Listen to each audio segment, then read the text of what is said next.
see that and that trauma, and nobody should go through that. Yeah.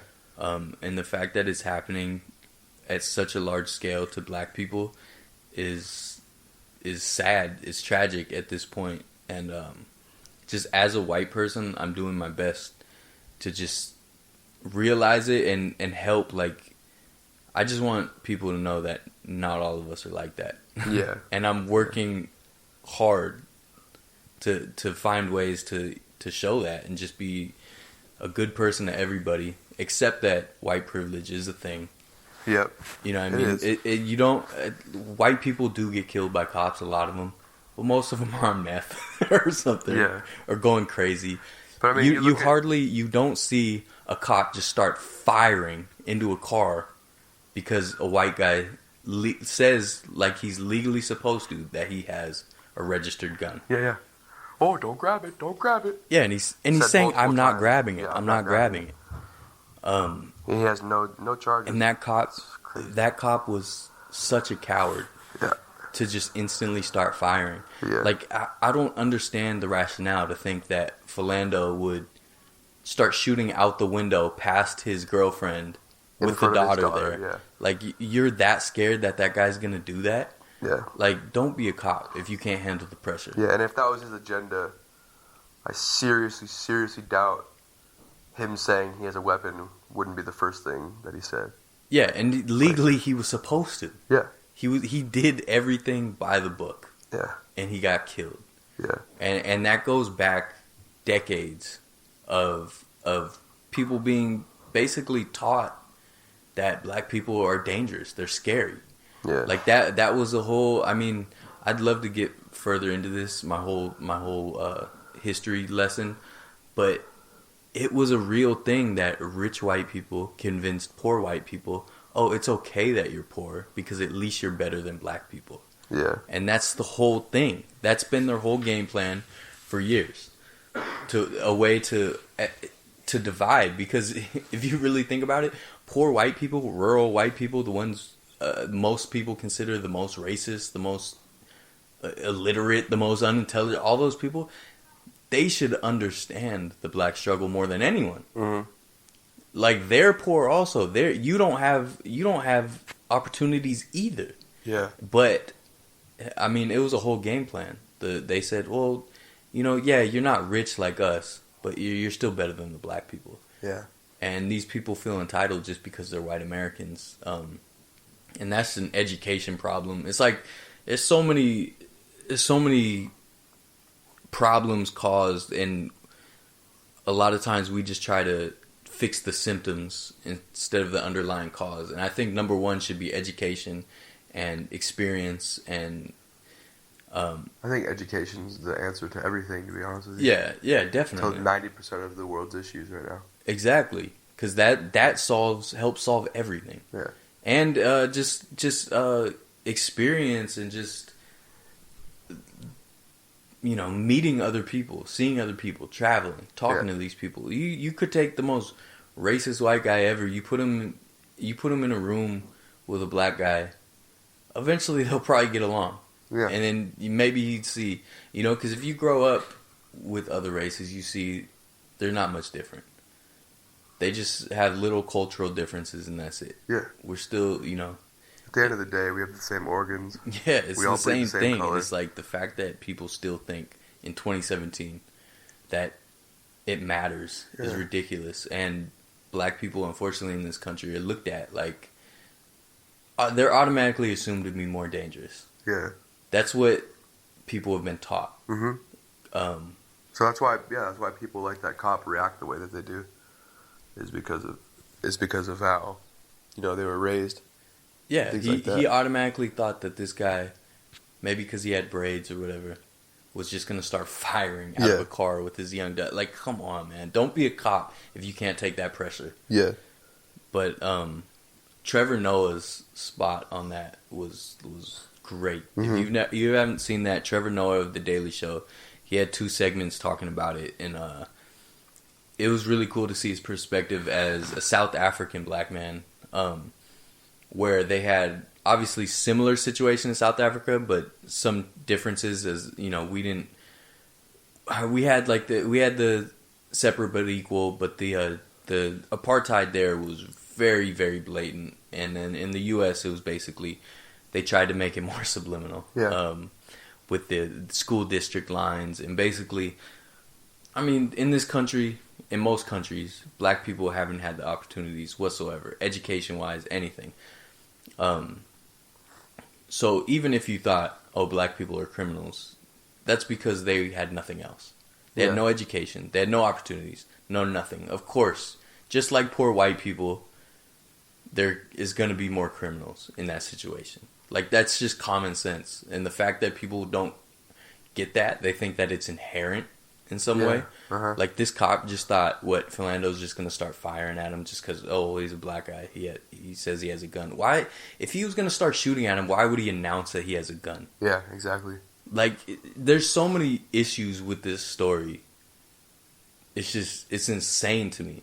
It's unreal. Like, watching that video was absolutely heartbreaking. Yeah. The fact that this guy was beloved by so many people. He worked at the school district or whatever, like, just because he's a black man, he was assumed to be dangerous and gunned down. And that's not even... That's only half the story. The other half is the guy didn't get charged a single thing. Yeah. A single thing. I mean, Acquitted usually... of all charges. Usually, though, at least... At the very least, downgrade to manslaughter or some bullshit like that, which is still bullshit, but it's something. But this is nothing. Yeah. Like, at the very least, I hope there's some sort of appeal or civil case, so at least, you know, I don't know. As far as I know, he's still a cop. I don't know that, but that's insane. If that's the case. That's absolutely insane. That guy's not fit out to be a cop. That guy's not fit out to be a school campus guard. Yeah, thinking about like, that guy still out policing people. That's possibly insane. That's nuts. After that happening. Yeah. I mean, that's the thing. I mean, I don't know that cop's story. There might be a chance that he wouldn't even consider himself a racist, but obviously there's some inherent bias in him. Yeah. And the thing is, he's Latino, right? The cop's Latino. I believe so. Yeah. And it's like, come on, man. Like, that's supposed to be... You guys are supposed to feel each other. Like, you're both from backgrounds that have been oppressed in this country from the beginning.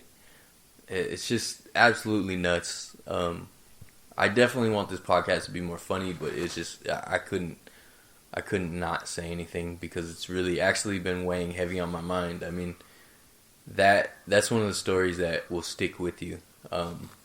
And the fact that dash cam video came out 4 days after the acquittal is absolute bullshit. Yeah, no, absolute bullshit. Because they know if anyone would have seen that, it would have been rioting if after that. Well, I figure the jury must have saw it.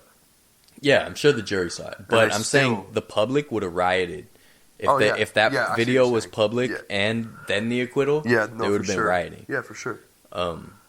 Totally justified rioting too. Yeah. That's another thing in this country that people have demonized protesters, which is insane. Well, no, there's some shitty protesters. Yeah, I mean, but that you can't demonize protesting because that's one of our biggest freedoms. No, yeah, but I think there's a fine line with it. Yeah, but just because there's a couple shitheads, you can't demonize all. No, I know, but if you look at like what happened in Baltimore. I mean, there was a lot of shitheads of all different races. Everyone was doing it. Yeah, like walking up. I saw a video of someone walking up and just start punching some guy that was standing there watching for no reason. Attacked him. Fully attacked him. Yeah, there's gonna be shitheads. But that's what I'm saying. That's not protesting. I mean, I do. That's a completely different, separate topic, though. That's not even what I'm talking about. That's an individual basis.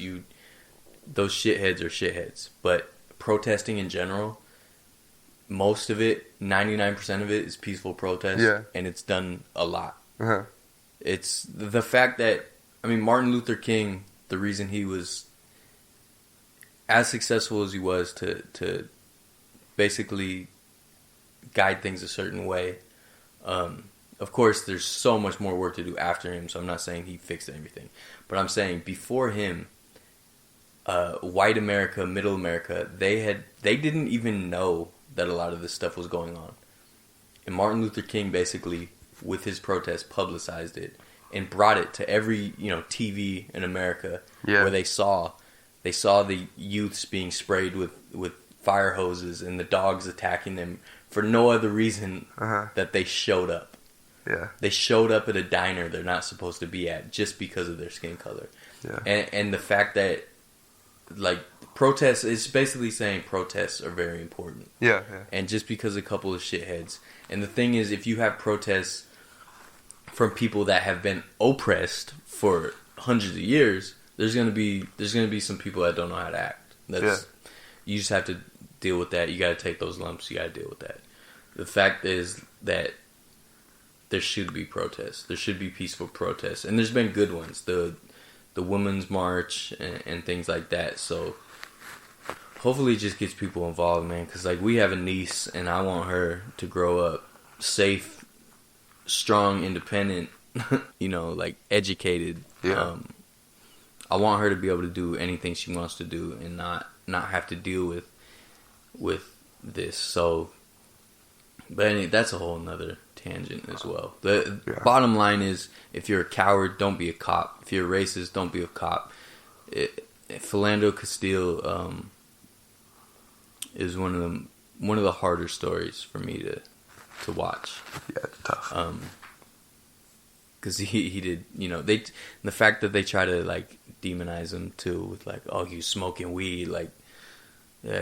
All your favorite politicians have smoked weed too. Yeah. They don't get gunned down for it. Like that's absolutely nuts to even try to rationalize it in any way. After seeing the dash cam video, there's no way to rationalize it. Yeah. No way whatsoever. Yeah, no, I agree. It was bullshit. There's nothing you could say. Yeah, it was absolute bullshit. The acquittal was absolute bullshit. Fuck those jurors. Unless there's some info we didn't know. If there's some other dash cam video that shows Philando started pulling the gun out, like, which, we know doesn't exist. So, he was complying with all orders, and he got gunned down in broad daylight by someone that's supposed to be held more accountable than that. And that's all I'm going to say. It's bullshit. Fuck all the racists. Fuck all the cops that are racist. Fuck all the bad cops. You guys got to start policing yourselves, so that we can trust you and look up to you again. Because it's too much of this. He should have been... every other cop should have stood against him, too. Oh, I agree. Every other cop should have said... The whole cop brotherhood thing, it's... bullshit. They act like a gang. Bullshit. Yeah, they act like a gang. They are a gang. Yeah. They are a gang. Yeah, they are. I want to look up to cops. I want to like cops. I want to see a cop and feel like good. Yeah. Like, oh, cool, there's a cop. Yeah. Things are okay. But I don't. You see a cop and it's like, oh, shit. Yeah. You know what I mean? Even as a white guy, I've been harassed and pulled over and all that. Mm-hmm. Even as a white guy, so I can only imagine. Oh yeah. You know what I mean? Like it's just nuts. So yeah, we won't get too much more deep and political. We might, but I definitely want to throw more jokes around usually. But that was just too much of a heartbreaking story that I couldn't let it slide. So yeah, I'll be back next week in the Bay with Ave. Thank you, Cole. Yep. For joining the shit show. Go check out the Something or Other tour. We've done a lot of dope stuff. Abandoned places, sports venues. We played a pickup game under the lights on Candlestick Field. I took batting practice at AT&T Park. We found abandoned factories and mills. We do a lot of dope stuff. So basically, you should go check that out. And on the podcast, I'll probably update on the more crazier adventures we've done. So yeah, Something or Other tour. Yep. Vert Life, Humble Finessers. Been a pleasure, my man. Been a pleasure. Thank you. Sweet love, sweet love. The Humble Finessers on air with Ave and Dylan Sesko. Sweet, sweet.